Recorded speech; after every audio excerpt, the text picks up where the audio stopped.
One of my favorite events from last year is happening again, and you don't want to miss it. Books and Brews 2 will be held on Saturday, August 2nd, 2025, at the Wyndham Hotel in Noblesville, Indiana, just outside of Indianapolis. You can meet over 60 horror authors, all in one place. You can buy books on site, or you can bring what you already have, and you can get them signed while you meet the authors. Books and Brews 2 is brought to you by the incredible horror book Facebook group, Books of Horror. Get your tickets today by clicking the link in the show notes. You don't need to be afraid. It's just horror authors. Imagine walking into your boss's office and giving notice because your writing has become your primary revenue stream, or your podcast is successful enough that you can quit your day job, or maybe having your marketing on autopilot so you can spend your time on the art career you love rather than on marketing. Are you a creative person who's great at what you do, but marketing makes you freeze? You're not alone. I help passionate, purpose-driven creatives overcome fear, find their brand voice, and build a marketing strategy that works for them. Oh yeah, I also make it easy and painless. It's never too late to grow the business you've been dreaming about. Book an introductory call with me, Rob Southgate, at southgatesmallbusiness.com today. And let's take the pain out of marketing together. Welcome to Ink Blots, the show where I interview authors about their lives, writing, and the books they love. Be sure to follow the Ink Blots podcast on Substack. Not only can you listen to the latest episodes, but our Substack also has interview transcriptions and links to books and other items that we talk about on the show. If you like what we're doing, please give us a 5-star review on Apple Podcasts and on YouTube. It really helps us and our sponsors out. Oh, and leave comments. We really do read and respond to every one. Now, let's get on with the show. Welcome to Ink Blots. I am Rob Southgate. Today I have with me a horror author. We're back in Books and Brews season. It's Books and Brews 2 is going to be coming up. It comes up, it's August 1st, and it's going to be at the Wyndham Hotel in Noblesville, Indiana. So a little different than last time we had authors on, but get ready. Danielle is my first of many that are going to be on here over the next couple of months. And it's Danielle DeVor. Danielle, I'm so excited to have you on because we've never talked before. No. My favorite thing is talking to horror authors. It's so fun. Okay, so I have a lot of questions, but this is casual. So if you're like, don't worry about it, I'm not going to leave you hanging. We'll just keep moving on. But to start us off, this is the part you should know. Tell us about yourself. Tell us about your books. I'm a horror and dark fantasy author. My most well-known series is The Marker Chronicles, about a defrocked priest who ends up getting into a lot of interesting situations along with his on-again, off-again fiance who happens to be a witch. And they encounter things like possessed children, devil babies, what have you. It's kind of like if you took Carl Kolchak, put him in the body of a defrocked priest, and made him like a modern American guy. Everything you said is awesome. And you know what? So Carl Kolchak, are you a fan? Oh, totally. I love Darren McGavin.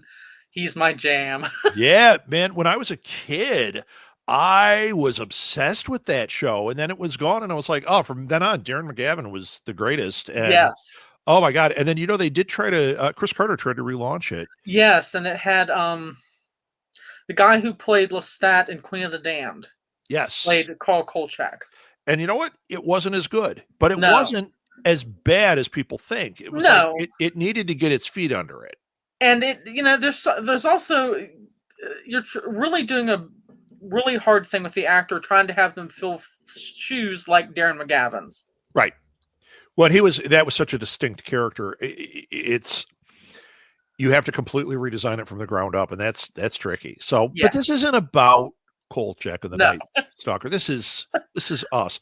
So, what inspired you to become a horror author? Well, I've always been like one of those like spooky kids. Like, I came out of the womb basically loving anything dark and mysterious. So For instance, like as soon as I found out about bats, I was down the bat rabbit hole, and I taught myself how to read at the age of 3 so I could find out when the Jeffersons were on the TV guide. So then my mom would take me to the library. Uh, And that was the back in the old days where you actually had the card catalog you had to look through. And so I was looking up bats, and underneath the back end it had listing for vampire bats. And so I was like, well, I know what a vampire is, the vampire's account, but then it started me wanting to read actual books on vampires. So then I went down the vampire folklore rabbit hole at a very young age, and it just ballooned from there. I became like a horror nut, like extensively. I get it. It happens, right? So you said vampires are kind of where it started. Yeah. Usually I ask, like, what is it that drew you in? What you said totally makes sense. But what I want to know is vampires the sandbox that you stayed in, or was that the entry point and you kept kind of going out from there? Vampires are like my first love, but I ended up getting like obsessed with other realms of horror. So I love like haunted house stories, and I love exorcism possession stories, because as soon as I saw The Exorcist, I was like, okay, this is really wild and cool. And so I had to delve into like that area of research. I'm one of those persons that when as soon as something interests me, then I have to research everything I can remotely find about it. And then I can finally relax because I've like gone down the rabbit hole. Right. Right. So one thing I do want to point out that I was reading in your bio, you were named by the Examiner 2014 Women in Horror. You're one of the 93 horror authors that you need to read right now. Yeah. That's really cool. I really just wanted to point that out. What book was it that inspired them to say that? Stars Point. That was the one, huh? Yep. I get it. Okay. And is that Sorrow's Point? Is that I know that's been out for a while. Okay. Now that's part of the Marker Chronicles, right? Yeah, that's book 1 of the Marker Chronicles. It's book 1. Do you find yourself this is an authory question, okay? So this is the first book, you get these accolades from it, and you've been building on it since. Do you find yourself going back to that well of Sorrow's Point, re-looking at it to examine it to see, what do I want to add? Where does it want to blossom from? Or are you one who has it plotted out and you're kind of tracking along a track? I'm a total pantser, I'll be perfectly honest. So like I'll get an idea in my head, like I'll be watching, say, good example of this is I watched an episode of The Twilight Zone. And it was an episode where this man who died, but he woke back up at his funeral, but he was still somehow dead but living in this little town. And turns out that he was animated by the devil. So that got the wheels rolling in my head, and I'm like, well, what would happen if my main character Jimmy encounters something like that? And so there became the plot for book 3. And so I love it. Things, and just like I pull in the characters and I see how they react to the situations, and then I build upon that. Very good. How long is the series going to be? Do you have an endpoint? I have no idea. It's open ended right now. You said you're a pantser, so you're just going to see what happens. Yeah, exactly. That's like, I remember when I first started reading The Dark Tower, Stephen King had been talking about how he had this series that he hadn't released. And he said, I have no idea how long it's going to be. I don't know if I'm ever going to release it, but he was like 6 books in already. Yeah. And it wasn't until after it was released that he found a way to an end point. But it was really funny. And he was like, this could be 10,000 books by the time I'm done. Like, it's wild. So you're one of those. Yeah. So, I mean, again, like going back to Carl Kolchak, it's just like, you come up with, you have your main character, and you know your main character so well that then when something interesting pops up, you're like, okay, he could go do this. And then it's like all this stuff happens in and around him, and like how he interacts with the other characters that get introduced. And then it blossoms out into a larger novel instead of just a basic idea. Yeah. Yeah. So, for you, I know I'm jumping around a little bit, but that's what we do. For you, I mean, you said you gravitated towards it right away. I imagine you were like I was. I loved all of it, but this is where I don't know if you're like me. I was a big wuss. I wanted to watch all the horror, but every time they take me to a haunted house, I would turn into a pile of jelly. Were you a scared kid, or were you just like, make it witchy, I'm off to do the thing? Yeah, I was always the kid that was jumping in to be the first in line for anything spooky. My family actually had both my parents had grown up in haunted houses, so I got to hear real ghost stories and things like that. Ooh. And when the house that I grew up in, we actually had shadow people wandering around and different things. So there's our families just kind of has this spooky connection around it all the time anyway. So I kind of got used to that type of element in my life, if that makes any weird sense. It makes perfect sense to me. In fact, I've known a lot of people that have stories that are similar. It's interesting to me because what I've found is a lot of people that I talk to that are horror authors or filmmakers are one of the two. Typically, they had your experience. They were just immersed in it, and it's just how life is. Or they were drawn to it like a moth to a flame, even though they knew they were going to get burned and they were so scared of it.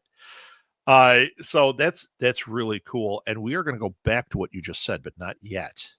Not yet. So, do you think that horror is good for us? I do, because to me, horror is a way to teach you how to deal with things in life, even if it's something that you're not going to encounter, a 50-foot moth monster, whatever it is.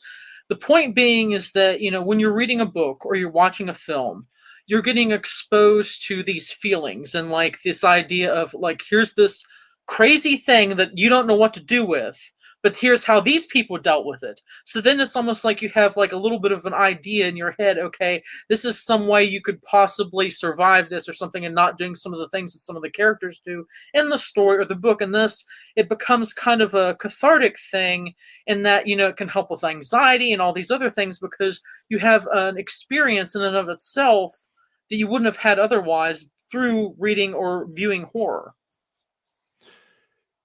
So, do you think writing horror has changed how you look at the world or even how you look at yourself?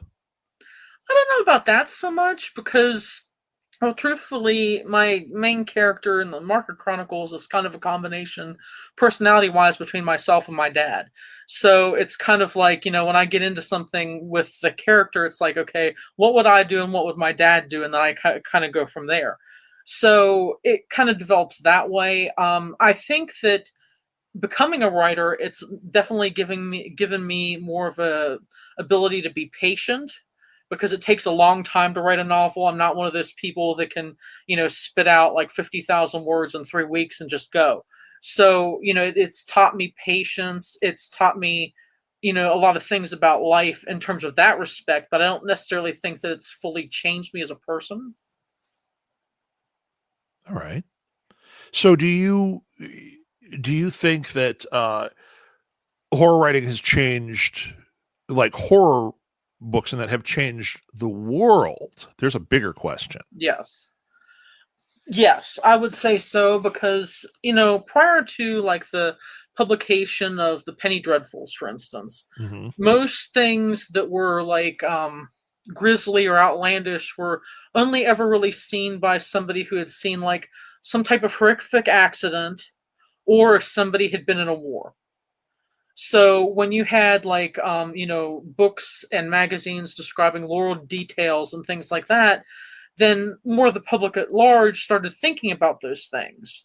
And so I definitely think that literature of that genre helped develop things. And then once we steered away from the Penny Dreadful and really moved toward more popular novels, I think it expanded even further. Yeah. So when you were saying that, I was thinking about something else because I'm a big horror reader, but I also read a lot of genre, you Mhm. know, fantasy, sci-fi. Are you one who really sticks to horror, or are you kind of I read it all, but horror is where I write? I don't really read westerns; they're not really my thing. But I've certainly had periods where I'll read mafia books, or I'll read romance, and I'll read some fantasy. I don't really dip my toes into contemporary romance too much, and I'm not really a huge epic fantasy person. But I definitely like urban fantasy and paranormal romance and that type of vibe. Jim Butcher's series Yeah. Yeah. really really was fun.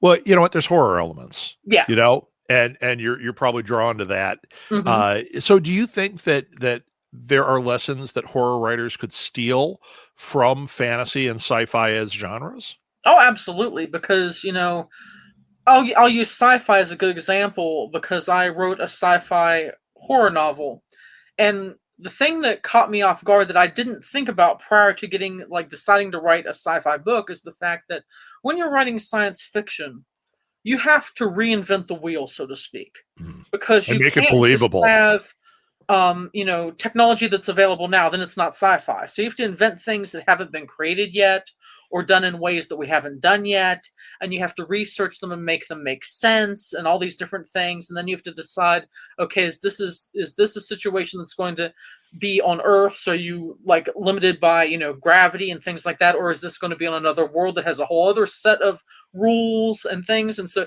it makes you really think and try to decide about like how you're going to adapt, whereas fantasy is more so like kind of grounded in the same type of rules that Earth is, minus magic. So sci-fi I think is much more difficult, and it makes you really like open your brain and think. Hmm. I get that. I get that. So, okay, let's ask a different vein here. Uh, because I want to talk more about the writing Hmm. here because I think we're kind of going into that. So, from a story perspective, no matter what the genre, what do you think makes, let's go with a short story, makes a short story truly unforgettable? What elements does it need? It has to have an emotional punch ultimately to make it be memorable, because if you aren't making the reader care, then what do you have? So whether it be something as simple as you have a mother and child and they're trying to get through their day, and they finally go to the grocery store, and the mother doesn't have a whole lot of money, but she has a certain amount to buy the groceries, but by the time they go to the checkout, suddenly the money's gone, it's been lost somewhere. You're going to feel about that as a reader because you've been connected to these characters, even if it's only for a few pages, Yeah. and you're going to have this emotional response to that information. So I think that's the most important thing, is to make sure that your readers have an emotional response to whatever it is you're writing, because otherwise if they don't have emotional response, then what have you? Yeah. So you said you're not like a plotter, Mhm. you're a pantser. Yeah. Uh those types of moments though, do you find that maybe you go back and read it and go, you know what, I need to add a little bit more of that? Or is it natural for you to like, I'm human, I find these human moments and I just go? It just kind of drifts in. Like, I'm one of those people. I actually started my writing career writing plays in college instead of writing prose. And so I got very used to, when I was writing out the dialogue, writing out very minimal like action bits, because usually a director will map that out. And there's no description of like setting or anything, because again, that depends on the costume designer, the set designer, whatever. So when I go in and write, I write as, it's dialogue, and like in my head the action as to what the characters would be doing in that scene. And so it just kind of flows naturally to me. And then I actually have to go back and add all the other stuff, because I haven't put in what the people look like, what they're wearing, what the like where they're at, all that other stuff. I have to go back and add all that stuff in. Okay. All right. Uh so when you're, this is going to be one about actually the character development, do you approach it as like, forgetting what they're wearing in that, but do you find yourself when you're starting a journey here, as a writer, are you coming in with fully developed characters and then you're adding those elements, or are you like, I'm going by the seat of my pants on these, I've got an idea for a character and it's maybe based on somebody? How do you develop that?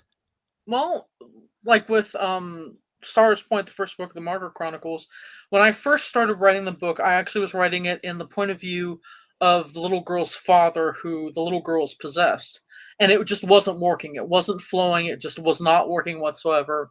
And then I had this random thought. I'm like, well, what if it's in the point of view of the priest? And I'm like, Okay. well, I don't want a regular priest because everybody's heard that story. So Right, then I was right. like, well, what if he's been defrocked? Then I have to figure out, well, how did he become defrocked? So it's kind of like I guess you could say I pantsed his story in my head before I started putting him on page, if that makes any sense. Yeah. Yeah, definitely. Uh, do you think that your writing style has evolved over time, like your process? Like the way you just described it, it sounded like things are kind of changed. Have you found yourself To a certain evolving? extent, I had to change the way I wrote because I had a big health thing, and I ended up with a type of cancer, and I had to go through chemotherapy. So I dealt with chemo brain and some neuropathy, and I used to write everything out longhand. Hmm. And that was how I thought. That's how I like developed everything. And once I wasn't able to write longhand anymore, I had to completely learn how to write creatively, just typing and staring at a computer screen. And what I learned about that is that you actually you use a different part of your brain when you're writing that way versus when you're writing longhand. And so it kind of changed the way I wrote in that respect. And I found that my prose now is a little bit faster. um like, I don't know necessarily intensity, but it has like a faster feel to it than it used to, if that makes any word sense. Yeah, it totally does. It totally does. So, what does a typical writing day look like for you? It depends. My most recent book that I finished writing, oh my goodness, that one I can't count on anything else because it's totally different from anything else I've ever written. It is a novel that the best comp I can give is if you've ever read The House of Leaves by Mark Z. Danielewski. And it has like a section that is like basically it's going to be the left hand path and the right hand path, and they're going to be set above and below each other on the page. And so the right hand path is like quote unquote the good story, the left hand path is the background story of the people that affect the right hand path, and but it's told in manner of articles about this family. And it's just this crazy thing, but I was able to crank all that out in roughly a month and a half. Oh, wow. Okay. And I have never written anything that fast in my life.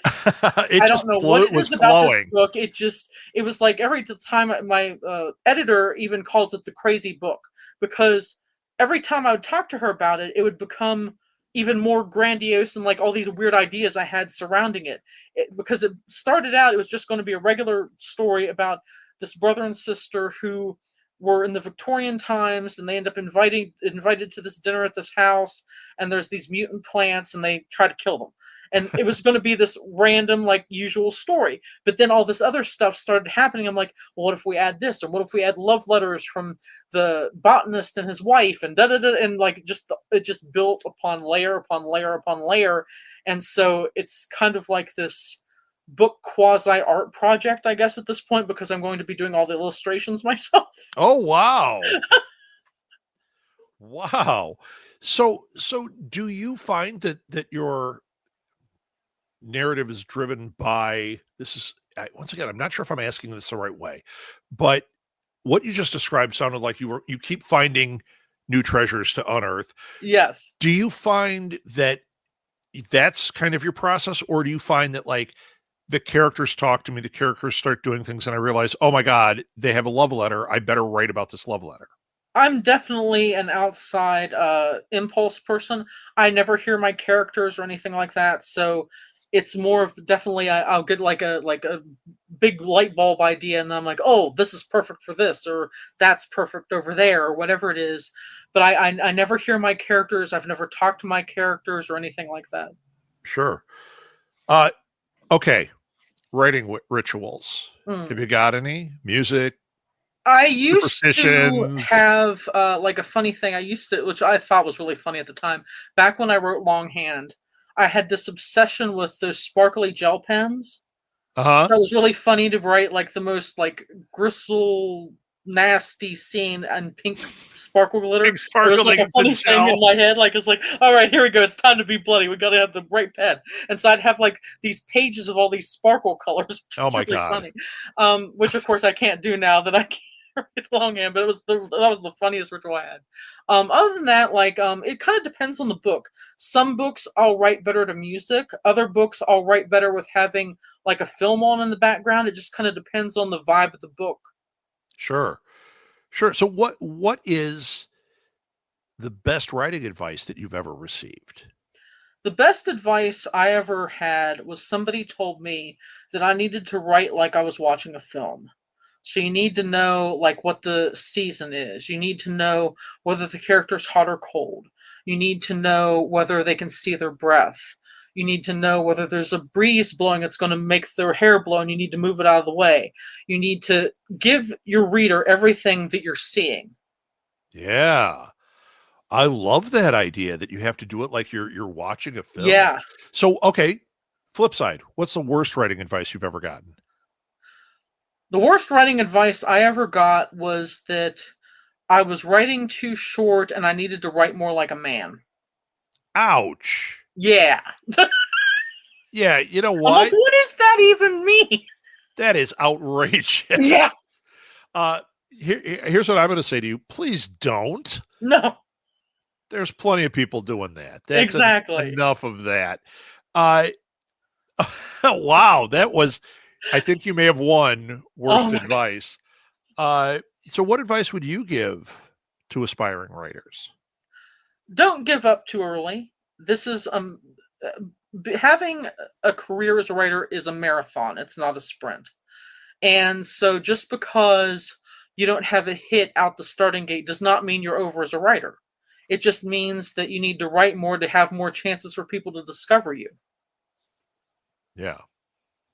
That's good. We're in it for the long haul. That's something that's good for people to remember, because I do see a lot of people that say, oh, I'm going to try writing. And they go, I tried it for a week and I wasn't getting anywhere. And they just dump. And you're like, but you weren't even crawling yet. Yeah. Yeah, that's solid. Okay. Let's get into some fluffy questions. Okay. We're starting to get heavy there. What's your favorite type of creature? You've got creatures in your books. You were talking about them. What's your favorite type? Vampires.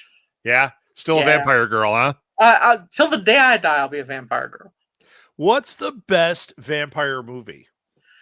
Oh, that's hard. You want to give me top three?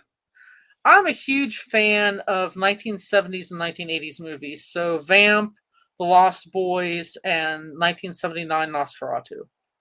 Oh, that's a good one. Yeah. Yeah.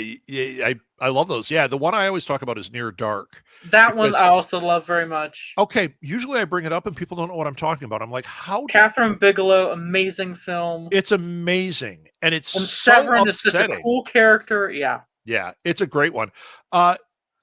Okay, you're stuck in a haunted house for 24 hours. What's your weapon of choice? What are you bringing with you? A candle. A candle. Okay. Tell me why. Because I'm afraid of the dark. Oh, okay. I thought you were going to say something like, well, that wards off evil spirits and whatever. No. Okay. So if you're not afraid of the dark, haunted house, who cares, right? Well, you grew up in one, right? Exactly. So, even today, my house I'm living in now has some spooky things. It has a mimic that comes by every now and then and things like that. So if say we lose power. Yeah. It's not so good because I can see stuff move in the dark and I'm like, this is not cool. That's why I'm afraid of the dark. I don't like not being able to see clearly what's moving around. Okay. We're going to put a pin in that right now. Or actually, I'm going to pull the pin out. I'm going to say something. So I invited you to come on.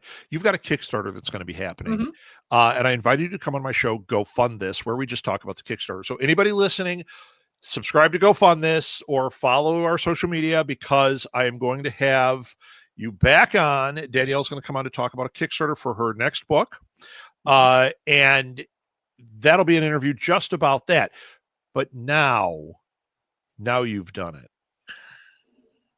I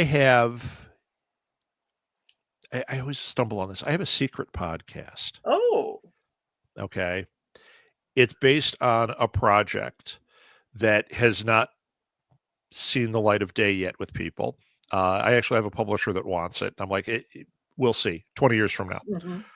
But it's a podcast group I started called Graphic Tales, where I won't tell you what the project is, but because I did this, I was doing some live podcast marathons. I was running them, and like a podcaster doesn't show up and they're like, we need something.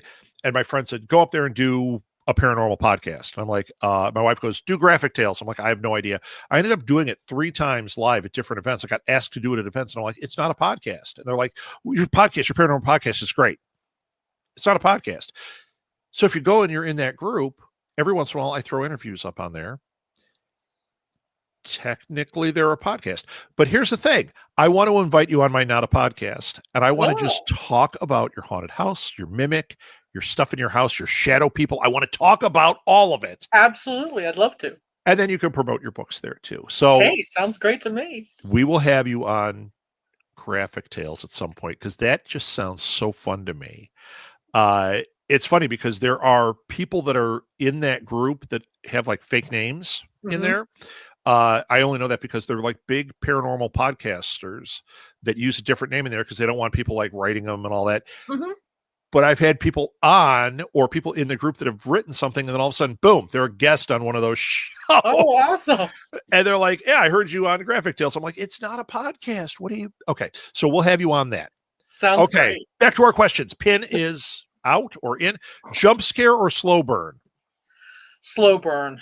You're a slow burn girl, huh? Yeah. Okay.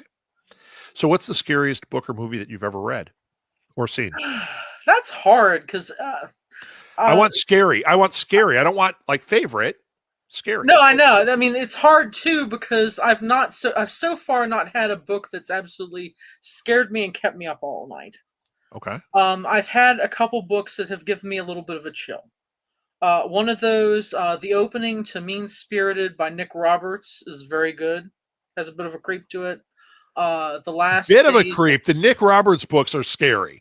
Flat out, bit of a creep. For me, that's like huge scare. For it to actually give me a bit of a creep, that's like a big thing because I am really hard to scare when it comes to like written word. So that's a big thing with me. Okay. Another book that gave me a little bit of a creepy feeling was The Last Days of Jack Sparks by Jason Arnott. Okay. That one gave me a bit of a creep. Visually, in my opinion, the most realistic serial killer movie that has been done to date is the Poughkeepsie Tapes, and that movie is creepy as hell. It's on my list. Nobody ever talks about it. It was something that I put in my thing because I'm like, this looks really good. Now that you've said it, it just jumped to the top. Yeah, it's good. It's upsetting, huh? Yeah. I like them when they're upsetting. And then the other upsetting movie, the movie that stuck with me for weeks, and this is because I'm a germaphobe, okay? Okay. Solo, or The Last Days of Sodom. That gave me the ick factor. Oh. Okay. Okay, yeah. Good one. Okay. Last question. For now, we've got a lot of podcasting we need to do together. If you could co-write a horror story with any author, and I'm going living or dead, who would you choose? I would love to have written a book with Anne Rice. Yeah.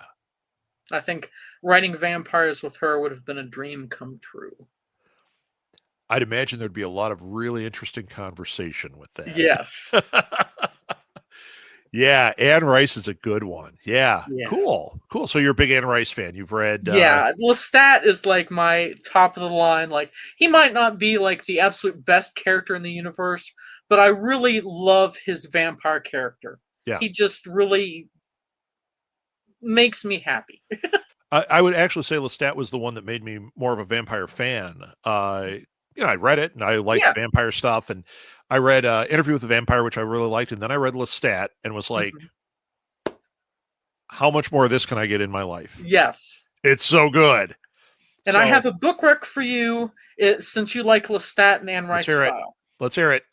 If you have never read The Delicate Dependency by Michael Talbot, you need to get a copy of it ASAP. Okay. Here's what I'm going to do. I'm going to put that and the Anne Rice stuff. I'm going to put links to bookshop.org for those books in the show notes. Yes. So anybody listening, join along in the fun, get those books right on the thread like, hey, I read it, and who knows, maybe we'll have like a spooky silent book club about this stuff. Yeah, that'd be awesome. That sounds great. I love book recommendations. If you could see the amount of books around here. And then my daughter has become an author, and she's going to be a horror author, actually. Awesome. But she does a book podcast called Read Between the Lines. So not only do you have my wife and I with our intense book collections, but now my daughter's intense book collection, and then all the authors. She's done it for 7 years. I think she was 12 when she started. Oh, wow. Very cool. 11 when she started. Yeah. The amount of books at Publishers of Center is outrageous. So book recommendations. Yes, you are talking my jam now. Awesome. Okay. Danielle, where can people find you? And don't stress about doing too many of them because we're going to put them in the show notes. But what's the best place for people to engage with you? People can find everything at DanielleDeVor.com. Well, that was easy. You're also on Instagram, X, Facebook. You're there. Yeah. People can find you there. And then Amazon, obviously. You've got an author page on there. Yeah. So there you go. And also, you love a mocha frappuccino. I do. So there's another thing we're going to have to talk about because I'm a coffee addict. Awesome. And that is something that we always have time to talk coffee. Absolutely. So when you see Danielle at Books and Brews 2, which is happening on August 1st at the Wyndham Hotel in Noblesville, Indiana, when you go and you get your books signed, maybe, if you love her, maybe bring her a mocha frappuccino. Make it so that she has like 7 of them sitting on the table. And she's like, what did you people do to me? That is how you show the love, right? And I will put it on social media, and I even draw everybody an extra little doodad with their signature. There you go. Excellent. All right, Danielle, this was lovely. I am serious. I'm going to have you on Go Fund This. I'm going to have you on my Not a Podcast. Sounds great. Graphic Tales. And actually in the future, and we're not going to do it now because we're going to have everything loaded up with Danielle DeVor, but after your Kickstarter goes up, I've got another show called Alley Chats that we'll have you on. Awesome. That way we get lots of time together and people can really find out about you because this was just lovely. To it. This was great. Thank you so much, Danielle. Thank you.